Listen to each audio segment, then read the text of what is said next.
The world's largest refugee camp complex is on the verge of closure. Vile tumeamua ndivyo itakavyokuwa.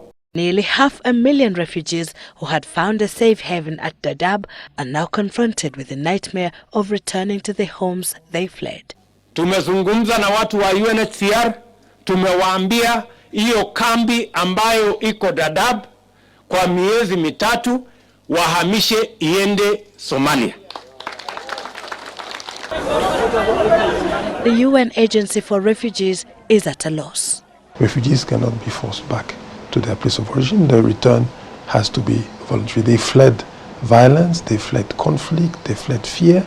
They've been provided with support here, and they cannot be sent back to the places where they fear. UNHCR is nevertheless concerned that abruptly closing the Dadaab refugee camps and forcing them back to Somalia would have extreme humanitarian and practical consequences, and it would be in breach of Kenya's international obligations. Kenya ratified the 1951 Convention on the Status of Refugees on the 16th of May 1966. It further ratified the Protocol on Refugees on 13th November 1981, which seeks to protect refugees against forcible return or refoulement.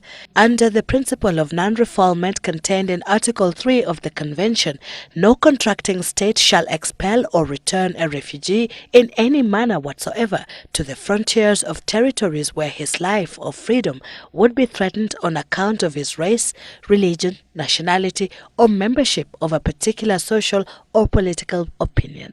What is most important for a refugee is asylum. Is the fact that you come to a country, you're not forced back, you're allowed to stay in this country, and the country protects you. You're in a situation where your own national country can no longer protect you.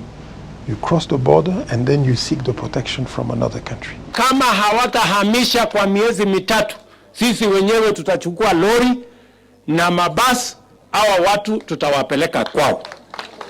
It's not really an issue of a 3-month deadline. It's an issue of, is the government willing to continue to provide protection and assistance to refugees or not, as a sovereign government? Whether it is today, tomorrow, in 2 months, in 3 months, or in 10 years. As I said, we not only have Somali refugees in Daadab in this country. We have refugees from 15 different nationalities. We have refugees in Kakuma, we have refugees. The Garissa terror attack changed everything. The refugees will now have to pay the price as the government seeks to better protect its own citizens. Intelligence reports, according to the government, have indicated that Daadab is a logistical and training ground for insurgents who have caused numerous bloodbaths in Kenya and too much pain to its citizens.